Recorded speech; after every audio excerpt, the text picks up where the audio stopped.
Shalom, shalom.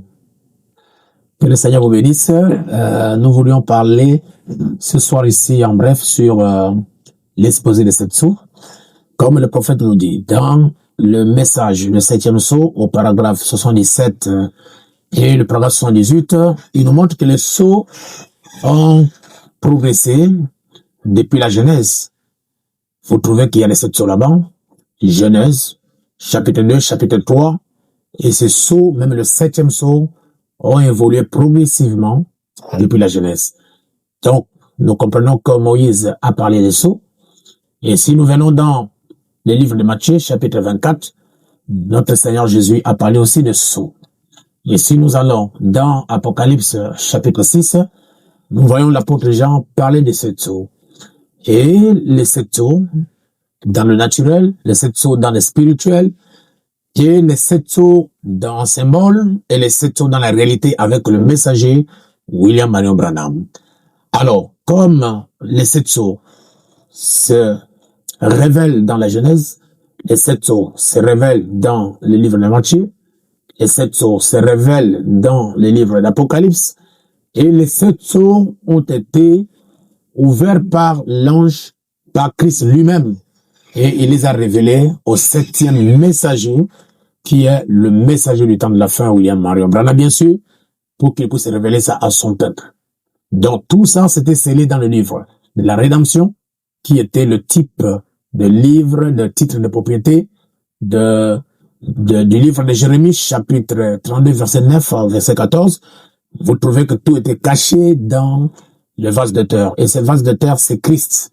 Et là-bas dedans, dans ce vase de terre, comme au temps de Jérémie, nous pouvons remarquer qu'il y avait le livre, le titre qui était ouvert et le titre était fermé.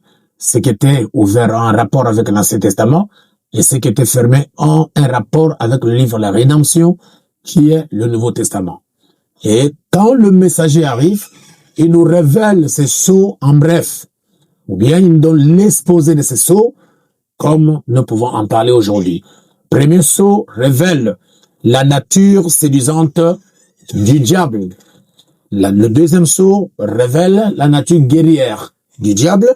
Le troisième sceau révèle la nature commerçante du diable. Et le quatrième sceau révèle la nature meurtrière du diable. Le cinquième sceau révèle les âmes qui sont en prison. Et vous n'ignorez pas que cela a un rapport avec les Juifs, avec Israël. Et le 6e sceau, c'est le sceau de la tribulation. Il y a quelque chose que je voulais faire mention là-bas. Ceux qui sont partis sous l'autel, dans le 5e sceau, ce sont les gens qui ont subi la pré-tribulation. Ce qui a eu lieu, n'est-ce pas, au temps où Hitler, avec Eichmann, avec Mussolini, ils ont mis la pression sur les Juifs et ils ont tué des milliers. Ces gens-là, ils sont partis directement sous l'autel parce qu'ils devaient attendre Christ pour recevoir le message de besoin. Mais malheureusement, ils sont morts sans toutefois entendre le message de besoin.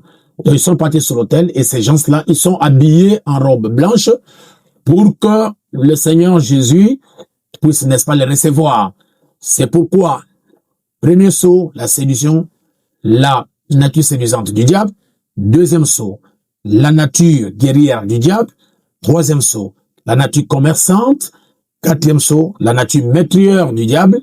Cinquième sceau, les âmes sous l'autel. Et sixième sceau, c'est le sceau de la tribulation qui viendrait après le départ de l'épouse où les deux vont prêcher. Et selon le livre d'Apocalypse chapitre 11, ils ont la capacité de fermer les cieux, de changer de l'eau en sang, comme cela fut le cas avec Moïse et Élie quand ils étaient vivants.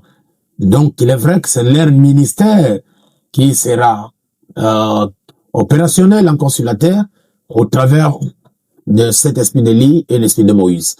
Mais le 7e sceau, c'est le sceau de l'épouse. Ça, c'est un sceau silencieux qui est caché dans Apocalypse chapitre 8 à partir du premier verset. Et la révélation vient dans Apocalypse 10. Donc, la scène d'Apocalypse 10, c'est exactement ce qui se passe dans le silence d'Apocalypse chapitre 8.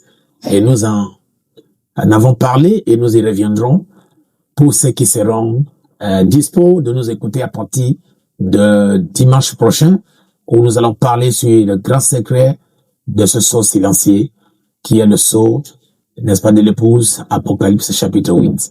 Pour aujourd'hui, nous arrêtons ici et nous remercions tous nos frères et sœurs qui nous suivent en ligne, puissent les grandes bénédictions du Saint-Esprit vous accompagner. Et un mot de prière pour vous, Seigneur, bénis tes enfants qui nous suivent de temps en temps, ceux qui sont fiers de notre ministère et qui sont bénis par notre ministère, qu'ils soient à l'étranger ou qu'ils soient dans le national, nous prions pour chacun d'entre eux. Puisse leur accorder les grandes bénédictions, ouvrir chaque porte de bénédiction devant tes enfants, guérir ceux qui sont malades, délivrer ceux qui sont les captifs, donner l'argent à ceux qui veulent mettre leur vie en ordre, c'est-à-dire qui veulent se marier, et puisse le Saint-Esprit être accordé à tous ceux qui suivent du fond de leur cœur ce message et qui le croient, que la grâce de Dieu soit avec eux. Merci pour tout, nous vous disons merci et que Dieu puisse vous bénir. Et si j'ai un conseil à vous donner en tant que votre frère, c'est de rester dans le message, de garder le message malgré l'embouteillage au temps de la fin. Soyez bénis, shalom à tous. Merci.